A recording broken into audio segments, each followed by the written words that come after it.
নমস্কার বন্ধুরা, সবাই কেমন আছেন? আশা করি সবাই ভালোই আছেন। আজ আমি আবার চলে এসেছি রান্না করে নতুন একটা রেসিপি নিয়ে। আজকে বানাবো টক ঝাল মিষ্টি চালতার আচার। তার জন্য এখানে আমি একটা চালতা নিয়ে নিয়েছি। চালতাটাকে ছোট ছোট করে কেটে ধুয়ে পরিষ্কার করে নিয়েছি। ফোড়নে নিয়েছি 1 চামচ 5 ফোড়ন, 2টো শুকনো লঙ্কা, একটা তেজপাতা, 4টে কাঁচা লঙ্কা, সর্ষে, নুন, হলুদ গুঁড়ো, আদা, 1 বাটি চিনি আর সাদা তেল। আর এখানে নেব আমি টকের জন্য লেবু।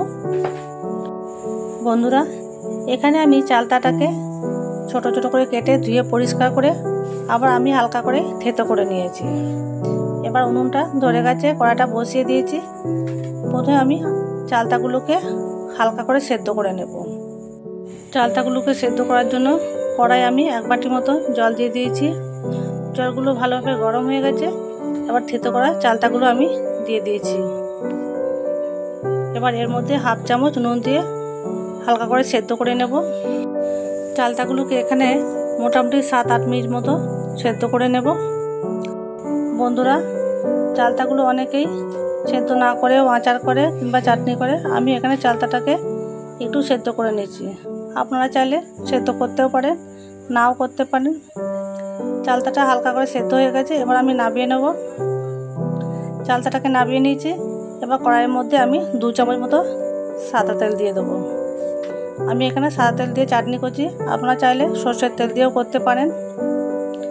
ফোড়নের জন্য দিয়েছি 1/2 চামচ 5 ফোড়ন, 1 চিমটি মতন সর্ষে, 2টো শুকনো লঙ্কা আর দিয়ে দেবো তেজপাতা। তেজপাতাটাও আমি এখানে আমার পছন্দ মতো দিলাম। তেজপাতাটা আপনারা দিতেও পারেন, নাও দিতে পারেন। ফোড়নে সুন্দর গন্ধ বেরিয়েছে। এবার এর মধ্যে দিয়ে দেবো গ্রেট করা আদা। আমি এখানে 1 চামচ মতো আদা গ্রেট করে নিয়েছি। এবার আদাটাকে হালকা করে ভেজে নেব। আদা হালকা ভাজা হয়ে গেছে। এবার এর মধ্যে দিয়ে দেবো সেদ্ধ করা চালতাগুলো দিয়ে আবারও ভালো করে মিশিয়ে নেব। চালতাগুলো দিয়ে ভালো করে মিশিয়ে নিয়েছি।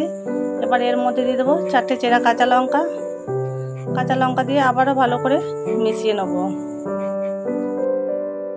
ঝালের জন্য এখানে আমি কাঁচা লঙ্কা দিলাম, আপনারা চাইলে লঙ্কা গুঁড়ো দিতে পারেন। সব কিছু দিয়ে ভালো করে মিশিয়ে নেব। দেখুন বন্ধুরা, সব কিছু দিয়ে ভালো করে মেশানো হয়ে গেছে। এবার এখানে আমি 1/2 বাটি মতো জল দিয়ে দেবো। 1/2 বাটি জল দিয়ে আমি ভালো করে সেদ্ধ করে নেব। দেখুন বন্ধুরা, এখানে আমি 1/2 বাটি জল দিয়ে দিয়েছি। এবার ভালো করে মিশিয়ে নেব। আমি আবারও 10 মিনিট মতো সেদ্ধ করে নেব। জল দিয়ে ভালো করে মিশিয়ে নিয়েছি। এবার এর মধ্যে দিয়ে দেবো 1/2 চামচ মতো নুন। আমি তখন সেদ্ধ করার সময় 1/2 চামচ নুন দিয়েছিলাম, এখনও 1/2 চামচ মতো নুন দিয়ে দেবো। নুন দিয়ে ভালো করে মিশিয়ে আবারও আমি সেদ্ধ করে নেব 10 মিনিট মতো। দেখুন বন্ধুরা, জলটা ভালোভাবে ফুটে এসছে। এবার এর মধ্যে আমি 1 বাটি চিনি দিয়ে দেবো। চিনি দিয়ে আবারও ভালো করে মিশিয়ে নেব।